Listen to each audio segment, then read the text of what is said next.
ಹುಣಶಿಕಟ್ಟಿ ಅಮರಗುಳ ಮಧ್ಯದ ರಸ್ತೆ ಹಾಗೂ ಸೇತುವೆ ದುರಸ್ತಿ ಹೊಲಕ್ಕೆ ಹೋಗಲು ಪರದಾಡ್ತಾ ಇರುವ ಅನ್ನದಾತರು. ನರಗುಂದ ತಾಲೂಕು ಹುಣಶಿಕಟ್ಟಿ ಗ್ರಾಮದಲ್ಲಿ ಹುಣಶಿಕಟ್ಟಿ ಮತ್ತು ಅಮರಗುಳ ರಸ್ತೆ ಹಲವು ವರ್ಷಗಳಿಂದ ದುರಸ್ತಿ ಕಾಣದೆ ಉಳಿದಿದ್ದು, ಇದರಿಂದ ಹೊಲಕ್ಕೆ ಹೋಗಲು ರೈತರು ಹರಸಾಹಸ ಪಡುವಂತಾಗಿದೆ. ಹುಣಶಿಕಟ್ಟಿಯ ಬಹುತೇಕ ರೈತರು ಜಮೀನು ಇರುವುದು ಅಮರಗುಳ ಸಂಪರ್ಕ ಸಾಧಿಸುವ ರಸ್ತೆಯಲ್ಲಿ. ಆದರೆ ಅನ್ನದಾತ ತನ್ನ ದಿನನಿತ್ಯದ ಬದುಕನ್ನು ಕಟ್ಟಿಕೊಳ್ಳಲು ಹೋಗಬೇಕಾದ ರಸ್ತೆ ಸಂಪೂರ್ಣ ಹಾಳಾಗಿದೆ. ಅಷ್ಟೇ ಅಲ್ಲ, ದಾರಿಯುದ್ದಕ್ಕೂ ಇರುವ ಸೇತುವೆಗಳು ಬಿದ್ದು ಹೋಗಿವೆ.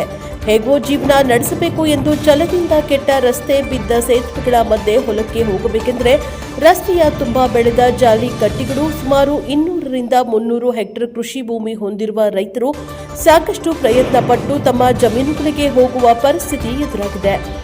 ಸಮಸ್ಯೆಗೆ ಸ್ಪಂದಿಸಿದ ಅಧಿಕಾರಿಗಳು ಈ ಹಿಂದಿನಿಂದಲೂ ಹುಣಶಿಕಟ್ಟಿ ಗ್ರಾಮ ಪಂಚಾಯತ್ ಅಧಿಕಾರಿಗಳಿಗೆ ಈ ರಸ್ತೆ ಮತ್ತು ಅಲ್ಲಿನ ಸೇತುವೆಗಳ ದುರಸ್ತಿ ಬಗ್ಗೆ ತಿಳಿಸಿದ್ರು. ಯಾವುದೇ ಕ್ರಮ ಕೈಗೊಂಡಿಲ್ಲ. ಅಷ್ಟೇ ಅಲ್ಲ, ರಸ್ತೆ ಪಕ್ಕ ಇರುವ ಜಾಲಿ ಕಟ್ಟಿಯನ್ನು ಕಡಿಸದೆ ಹಾಗೆ ಬಿಟ್ಟಿದ್ದಾರೆ. ಗ್ರಾಮದಲ್ಲಿ ಹಲವು ಸಮಸ್ಯೆಗಳಿದ್ದರೂ ಕಣ್ಣೆತ್ತಿ ನೋಡದ ಪಿಡಿಒ.